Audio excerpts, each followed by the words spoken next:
पाटील आणि यल्लाप्पा पवार आणि त्यांच्या इतर सहकार्यांनी आपल्यासमोर सादर करण्याचा प्रयत्न केला आहे.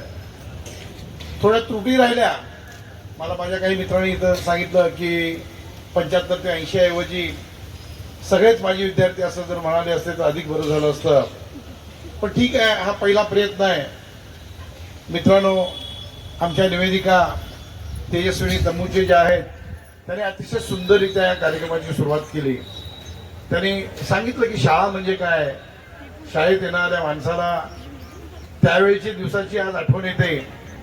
तुम्ही सगळेजण इथं शिकलेला आहात, त्या या ठिकाणी खेळलेला आहात, बागडलेला आहात, इथल्या अनेक शिक्षकांचा मार खाल्लेला आहात, इथल्या अनेक शिक्षकांच्याकडनं पारितोषिक स्वीकारलेले आहात आणि त्यामुळे तुम्हाला ज्या आठवणी आज इथं जाग्या झाल्या असतील आणि वाटलं असेल की आपण पुन्हा एकदा बालपणात गेलो म्हणून. मित्रांनो, अशा प्रकारचे कार्यक्रम हे माणसाच्या जीवनामध्ये अतिशय महत्वाचे आहेत असं मला वाटतं. मी मगाशी म्हणालो, एखादी शाळा ही माणसावर कसे संस्कार करते. एक लक्षात घ्या, आपण पूर्वीच्या काळात ज्यावेळेला आम्ही शिकलो त्यावेळेला प्राथमिक शाळेमध्ये आम्हाला एवढं काही ज्ञान नव्हतं. आत्ताची पोरं फार हुशार आहेत. आत्ताच्या पोरांच्या बद्दल जेव्हा आपण बोलतो की लहानसं मुलगा आज बऱ्याचशा चांगल्या गोष्टी सांगतं, फाडफाड इंग्लिश बोलतं किंवा एखाद्या विषयावरचं भाषण फाडफाड करतं, ते आमच्या वेळा काही नव्हतं. जसं बघितलं तर सगळं लिमिटेड होतं. शाळेतली पुस्तकं लिमिटेड होती, अभ्यासाची पुस्तकं लिमिटेड होती, शाळेमधलं वाचनालय हे मर्यादित होतं. काही शाळा तर ग्राउंडच नव्हती, त्यामुळे काही लोकांना ते खेळायलाही मिळत नव्हतं. आणि त्यानंतर जेव्हा आम्ही माध्यमिक शाळेत गेलो, त्या माध्यमिक शाळेनं आपल्याला घडवलं. ज्यावेळेला आपण कॉलेजमध्ये जातो, महाविद्यालयात जातो, त्यावेळेला आम्ही फार शहाणे झालेलो असतो. आणि म्हणून माध्यमिक शाळा ही अशी शाळा आहे की ज्या शाळेमध्ये माणसाच्या जीवनावर संस्कार घडवले जातात, माणसाला घडवलं जातं, माणसाच्या आयुष्याची चतुरी ही तिथून होते आणि तिथं मिळणारे अनेक मित्र हे आयुष्यामध्ये आपल्याला नंतर उपयोगी पडतात. मित्रांनो, मी खळपुडे हायस्कूलमधून 1972 साली 10वी झालो आणि मला सांगायला आठवतं, मला अशा प्रकारच्या स्नेह मेळाव्याला यायला आनंद का वाटतो. त्याचं कारण असं की आम्ही 1972 साली 10वी झालेले विद्यार्थी ज्यावेळेला 60 वर्षाचे झालो, त्यावेळेला मी आजपासून 9 वर्षापूर्वी आम्ही सगळ्यांचा एक मेळावा केला. एकाच वर्षाच्या विद्यार्थ्यांचा आम्ही मेळावा केला आणि आम्हाला त्यावेळेला सुमारे 75 विद्यार्थी आम्हाला भेटले. आमच्या गुरुजनांचा आम्ही सत्कार केला आणि आज मला सांगायला अभिमान वाटतो की त्यानंतर आम्ही आजही दर महिन्यात आम्ही एक 20-25 मित्र भेटतो. एकटे नाही, आमच्या सपत्नीक भेटतो, एका हॉटेलमध्ये चहापाण्याचा कार्यक्रम करतो आणि त्या कार्यक्रमानंतर आम्ही डिस्पर्स होतो. प्रत्येकाच्या जीवनामध्ये काय चाललेलं आहे, कोण काय करतंय, कोण पुढे गेलंय. आणि हा उपयोग आयुष्यात आपल्याला बऱ्याच वेळा माहित नसतं की आपला एखादा मित्र तो 40-50 वर्षापूर्वी आपल्या शाळेमध्ये आमच्या बरोबर होता, शिकून गेलाय, पण त्यानंतर तो काय करतोय, कुठे जातोय, कुठे गेला.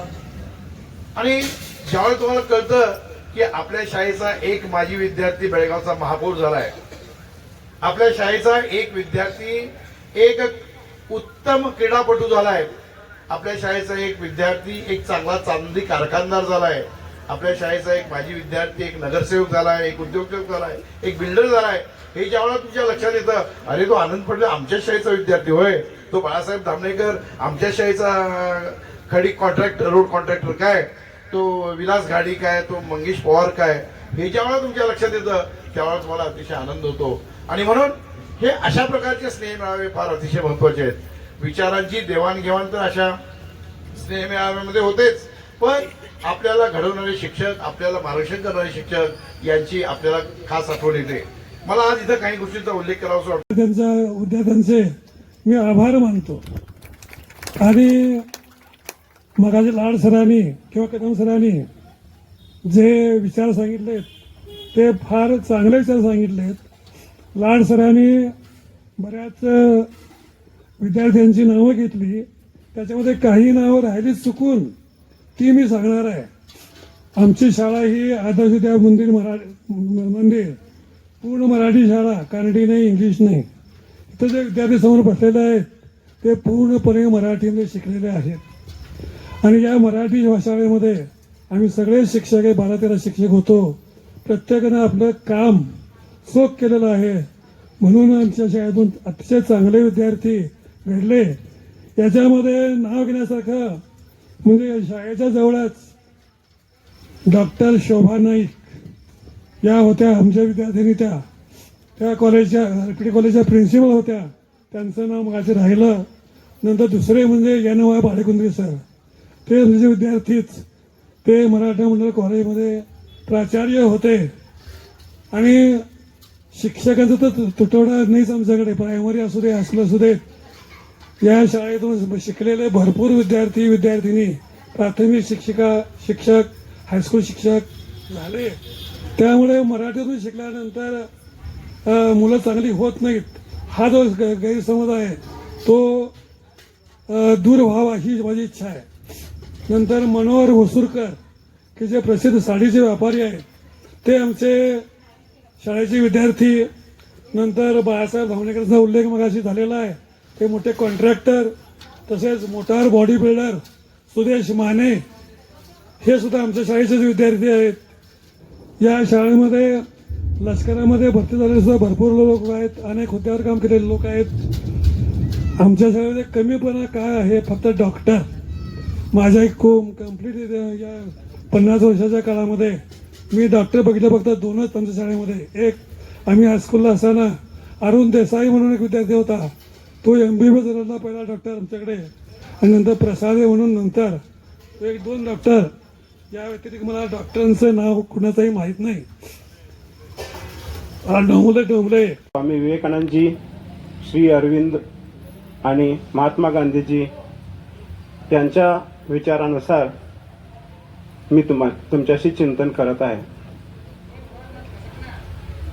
ओम अस्तो मा सद्गमय तमसो मा ज्योतिर्गमय मृत्योर्मा अमृतंगमयम्. ओम भद्रं कर्णेभिः शृणुयाम देवा भद्रं पश्येमाक्षभिर्यजद्राः स्थिरैरङ्गैः तुष्टुवासस्तनुभिः वश्येम देवहितं यदायुः. स्वस्ति न इन्द्रो वृद्धश्रवाः स्वस्ति न पूषा विश्ववेदाः स्वस्ति नस्ताक्षो अरिष्टनेभिः स्वस्तिर्नो बृहस्पतिर्दधातु. ॐ सहनाववतु सहनौ भुनक्तु.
सर, त्यानंतर आमचे फोटोग्राफर निंगोजीराव वेताळकर, त्यानंतर प्रीती पेपर्सचे हुजार सर, हुसूर सर, त्यानंतर